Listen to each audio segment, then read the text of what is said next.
Hello, ladies. Welcome back to the Wemtor Academy, where we help women build better lives with the tools that they already possess. And I am doing a dry run for something that I am very interested in, which is reading. I'm not sure if I'm going to turn this into a book club, but I definitely want to kind of go over some of the chapters and literature books that I've read that aid in me not only finding my place, but also creating that awareness that I am not alone. And so there is a book that has been in my library for quite some time, and I'm just now really delving into this book. Now, this book was written in 1993, and it is by Iyanla Vanzant. And most of you all know Iyanla for Iyanla Fixed My Life, where she does a lot of family and marital therapy type sessions, right? Well, she is an accredited author as well as a therapist, and I believe she has some African science studies degrees under her belt as well. And so the book that we're going to read today, I'm going to read excerpts from this book through each chapter, and then we'll kind of like go over how they correlate to our personal lives, right? And so the book is called The Value in the Valley. The Value in the Valley, right? So this book is about the aspects of when we feel low, when we're at the bottom of the mountain looking up. What can be garnered? What can be learned from being at the lowest point, right? And so this portion is just the introduction. We'll begin the chapters at a later date. So Miss Iyanla states, if women know only peak experiences, we become great striders with high profiles, but eventually we become lousy workers. We must learn to work on life, since that is what will be required of us as daughters, sisters, wives, and mothers. We must know how to do the work it takes to get out of those dark experiences called valleys. And I just think that is so powerful that we can go beyond trauma bonding and recognize that there are lessons to be learned in the pain and experiences of a life that we endure.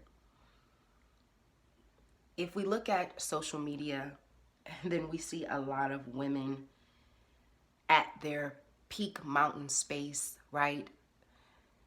The expansion space, the surveying the land space, the extended territory space.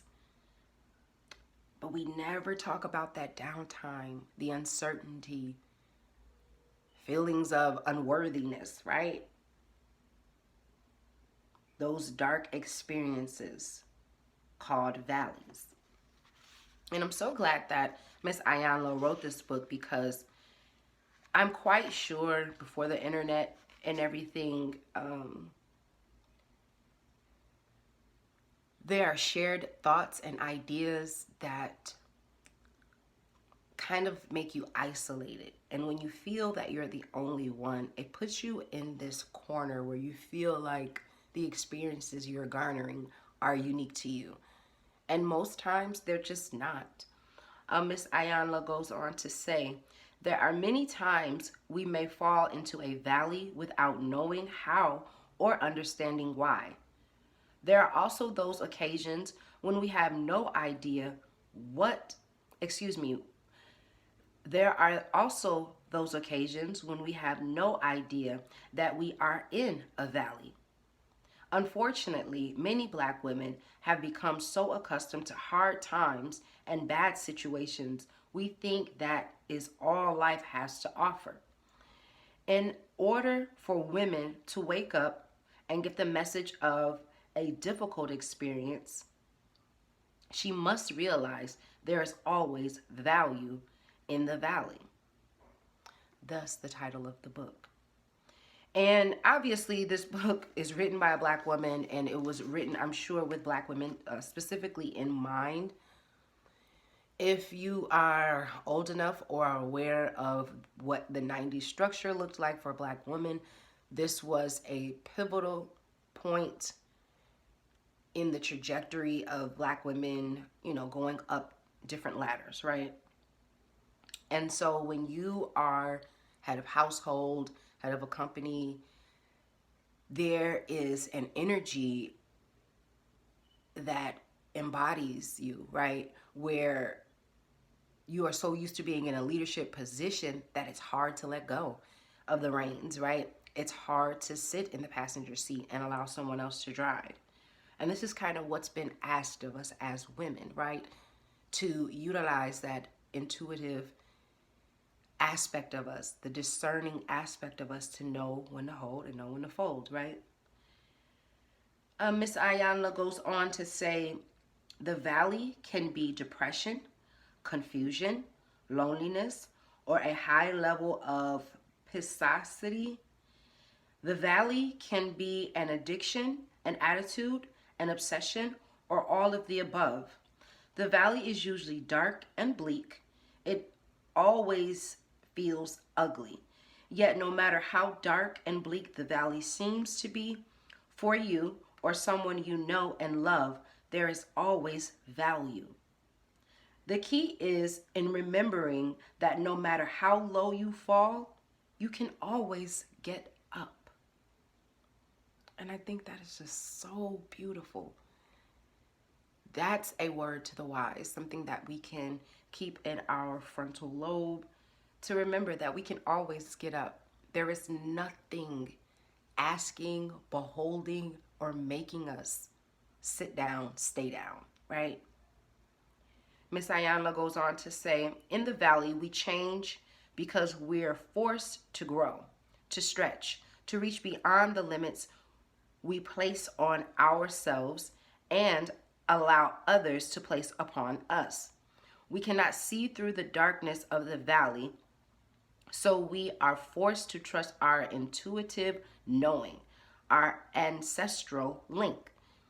In the valley, we develop faith and strength, the stuff our grandmothers were made of. We realize that something has gone terribly wrong. The thing, in quotations, is more often than not that we have been doing our thing, the same thing we do repeatedly, which gets us into trouble.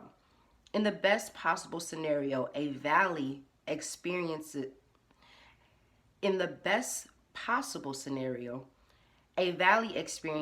forces us to do something new. We are forced by life to do a new thing. And for some people, that's considered rock bottom. For some people, that is considered, when all the chips are down, when there is nothing left. A lot of people kind of get that prodigal energy where you're scared to go, you're scared to stay, right? And it forces us to do something new because now we have to think in a different way. How am I going to get myself out of this situation? How did I get myself in this situation? Miss Ayanla goes on to say, surrender, trust, and patience are some of the valuable character traits we know we need and are forced to develop in one or more of our valley experiences. And it's so true because no one wants to bump their head in the first place. And then no one wants to repeatedly bump their head, right?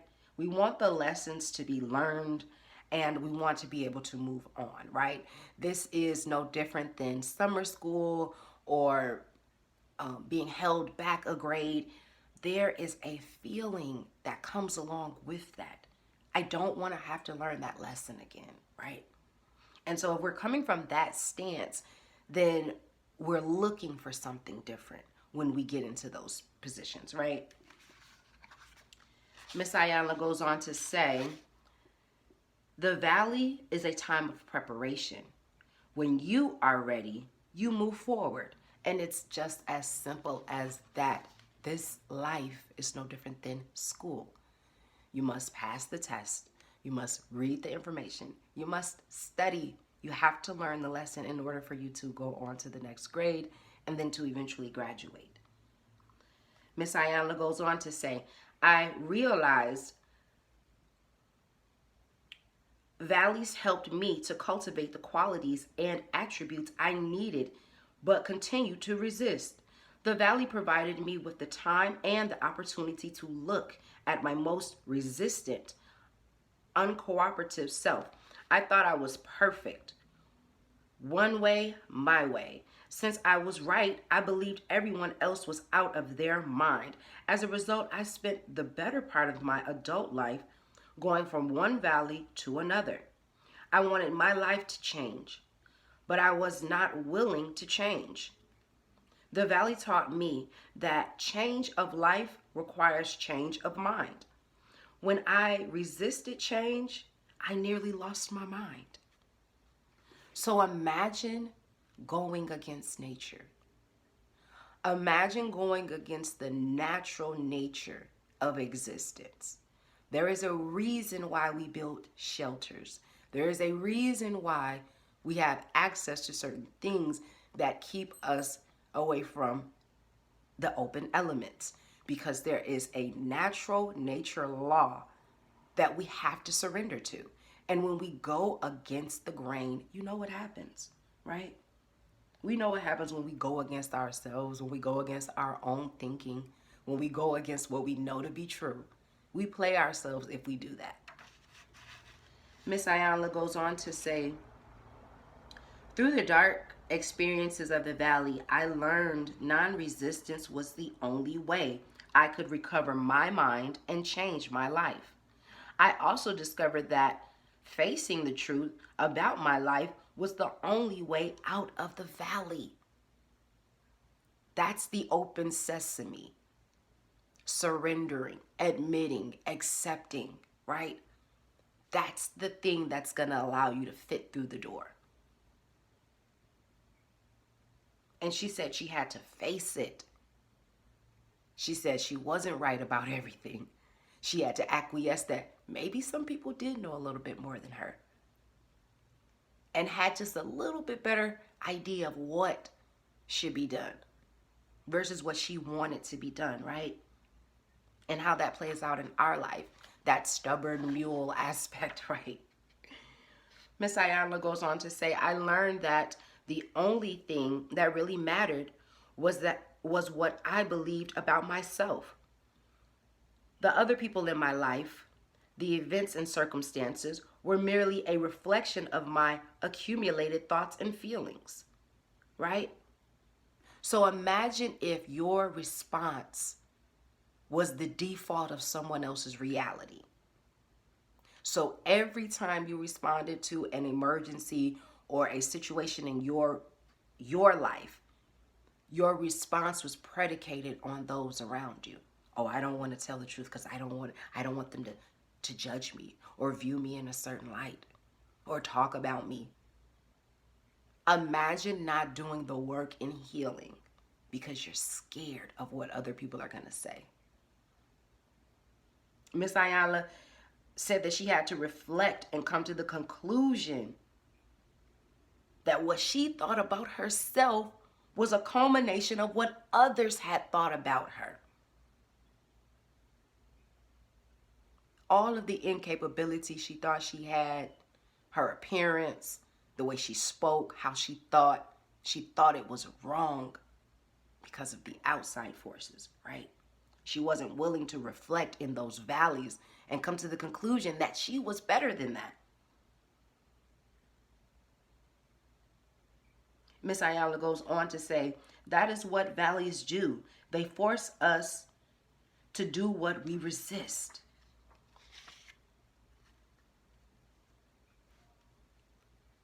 It's just like health.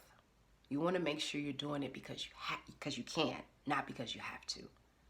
If you're on the right side of health, that keeps you out of the hospital, that keeps you, out of harm's way.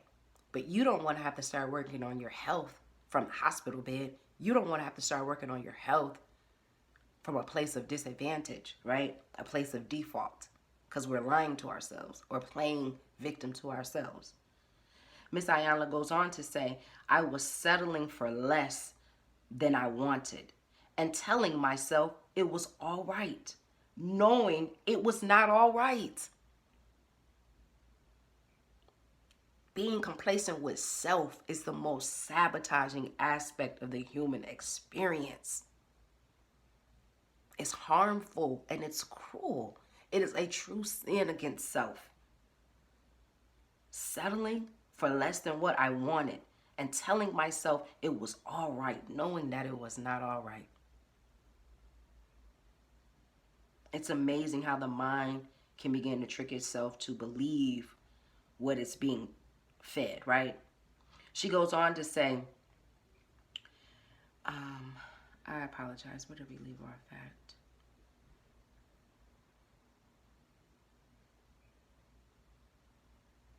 She goes on to say, I was buying friendship and acceptance because I believed I was not all right. In the valley of love, I came face to face with all of it when I realized that throughout the entire process, I had been blaming everyone else for what I was doing to me. In the valley of truth, I learned I was no different from anyone else. I was a human being having a temporary human experience, which I was taking far too seriously. Miss Ayanla is asking that we lighten up and stop taking everything as a personal attack against our character, who we are and who we believe we are, right? Because it has nothing to do with you. This is why we don't take it personal. And when we begin to take it personal, then we take on the weight of that person, right? Miss Ayanla goes on to say, acknowledge yourself and decide what, if anything, you are going to do about you. Do not beat up on yourself with the shouldas or the should nots. Do not criticize yourself. Do not judge yourself. Understand that we all do what we do based on who we are and the information we have at the time. You can't beat yourself up for what you didn't know, right? This is why they say when you know better, you do better.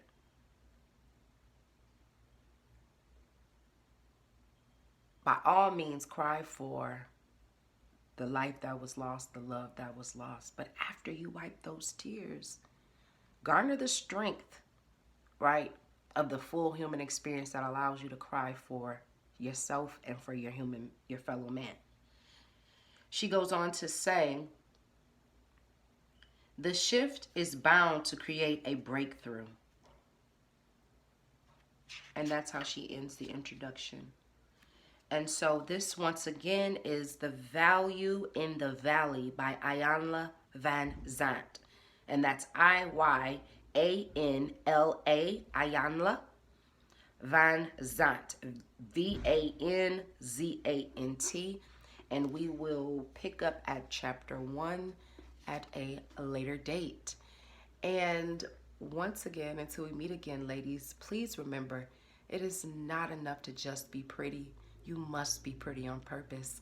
And until we meet again, peace. Bye.